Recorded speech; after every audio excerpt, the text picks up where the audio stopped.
Hola chicos, ¿cómo están? Espero que estén pasando en sus casas con su familia esta parte nueva de la cuarentena, del aislamiento obligatorio. Tranquilos, haciendo la tarea y bueno, disfrutando en familia, no queda otra. Hoy vamos a pasar a la parte de lo que es la historia de América. Pero vamos a hacer un repasito, a ver.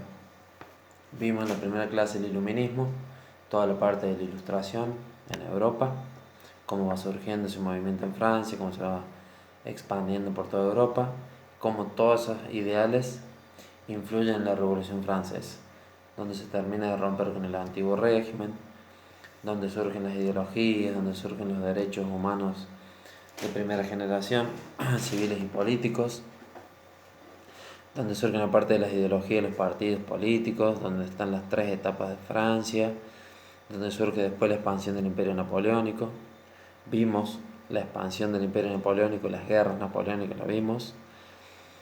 Y ahora vamos a irnos, bueno, vimos también la independencia de Estados Unidos y paralelamente comparada con la independencia de las colonias de Latinoamérica, que fueron diferentes las conquistas y colonizaciones. Recordemos que también a ellos los conquistaron los ingleses, a la otra parte de América Central y América Latina fue por franceses y españoles mayormente.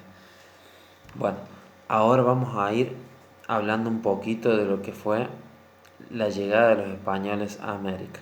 A ver, antes de que llegaran ellos, tenemos las culturas andinas y mesoamericanas, las culturas indígenas que habitaban en este territorio. Bueno, recordemos que llegan ellos, cuando llegan ellos, que llegan primero por el Pacífico, después por el Atlántico, lo primero que hacen es, obviamente, conquistan y empiezan a colonizar. Recordemos que ellos venían con la cruz, en teoría venían a evangelizar, porque también venían con los jesuitas, pero bueno, si no aceptaban la cruz, digamos, de atrás venía la espada. Y bueno, los indígenas tenían sus religiones paganas, ellos traían un traductor y todo, pero muchas veces no aceptaban su religión, porque bueno, eran culturas que tenían diferentes costumbres. Bueno, una vez que se instalan ellos acá, después del siglo XV y XVI, ya en el siglo XVII, ya instauran un sistema colonial. ¿Qué pasaba? Esto era así. Crean virreinatos. ¿Qué es un virreinato? Sería la extensión de territorio donde gobierna un virrey de ellos. Sería un donde se desarrolla una unidad política y administrativa de la corona. El primero que crean es el de Nueva España, que sería en el territorio donde, en América Central, donde está México, más o menos. Eso sería el virreinato de Nueva España. Y después, unos años después, esto estamos hablando del siglo XVII, principio del siglo XVII y mediados. Bueno, después crean el Virreinato del Perú, que abarca el territorio del Perú y la Capitanía General de Chile, donde está Santiago de Chile hoy. Y después, con el tiempo, que eso lo vamos a ver ya en la clase que viene, con las reformas borbónicas, crean el Virreinato del Río de la Plata. Pero, ¿qué pasaba? Volvemos un poquito para atrás. Cuando ellos llegan al continente, gobernaba la corona de los Austrias y los Habsburgos. ¿Qué pasa? Cuando, lo que vamos a ver ahora, el tema de ahora. El tema es que en 1700 fallece el último de los Austrias y los Habsburgos y hay conflictos y guerras por el trono. ¿Quién sucede el trono? Y después de esa guerra, en 1713, termina sucediendo el trono un Borbón, que los Borbones eran una dinastía francesa y tienen otras formas de administrarse, que eso lo vamos a ver. Después de 1713, cómo ellos crean virreinatos y hacen las reformas borbónicas. Pero bueno, ahora vamos a hablar un poquito de una vez que entre los Austrias y los Habsburgos, cómo forman el sistema colonial. Dijimos, crean los virreinatos, primero, el de Nueva España en la parte de México, el del Perú, con la capitanía en Chile, y crean un sistema colonial. En la parte de la economía había creaban productos en diferentes regiones y al principio hacían por trueque. Era primero de autoabastecimiento y con el excedente que les quedaba de esos productos, una vez que ya habían intercambiado, iban al Alto Perú o Potosí, donde estaban las minas de oro, e intercambiaban esos productos por metales preciosos o objetos de metales, por ejemplo oro y plata. Bueno, de ahí decían que era triangular por eso, porque vos estabas en tu región, ibas a Potosí, intercambias por los metales y de ahí te ibas al puerto de Buenos Aires. Ahí es donde hacían el intercambio. ¿Por qué se hacía ahí? hacían intercambios por productos de ultramar, obviamente de ultramar, comerciando con el puerto de Cádiz español. Y si no, algún esclavo, negro, eso podían intercambiar. A ver, esto era así. Era una economía triangular, dijimos. ¿Qué pasa? Entonces, primero era para el autoabastecimiento, hacían trueque entre las provincias con los diferentes productos, diferentes regiones, digamos, mejor dicho, porque ellos crean como un sistema de intendencias y gobernación al principio que abarcaba varios territorios. Entonces iban al Alto Perú, lo intercambiaban y de ahí iban a Buenos Aires. ¿Por qué intercambiaban en el puerto de Buenos Aires?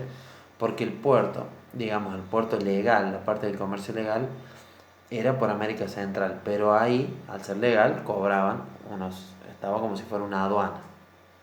Bueno, vamos a explicar la pirámide social. La pirámide social básica del sistema colonial era el blanco, arriba, al medio el indio y abajo el negro. Y cuando se iban entremezclando, porque iban juntándose unos con otros, iban teniendo hijos, porque obviamente que los españoles, y en el camino real de Buenos Aires hasta lo que fue Chile, y posteriormente de ahí se iban al Alto Perú, en ese transcurso, pasando por el centro, por acá por Cuyo, y llegando a Chile, cruzando a Chile, tenían a cargos a diferentes indígenas y a negros. Pero ¿qué pasa? Acá están los sistemas de trabajo, estaba la MIT, el Yanaconago, bueno. ¿Qué pasó? A los indígenas los mandaban a trabajar en los mineradores porque eran más chicos, eran de tamaño. Y a los negros los mandaban a trabajar al campo mayormente porque tenían más fuerza y eran más grandes y aguantaban más. ¿Qué pasa? Estos españoles vinieron los hombres primero y tenían hijos con algunas mujeres de color de piel negro o si no con algún indígena y bueno, de ahí salen los mestizos, los ambos, los mulatos. Entonces era una pirámide social. Era como comúnmente lo llama un autor, historiador, un proceso de blanqueamiento. Mientras más blanco eras, tenías más ascenso social y más derechos. Por ejemplo, el blanco en su momento, el español, tenía derecho a andar en caballo, que los demás no, pero después con el tiempo y el trabajo agrario les dejaban usar los caballos. Bueno, esto era el sistema colonial. Aparte, vecinos se consideraban nada más que los españoles en esa época.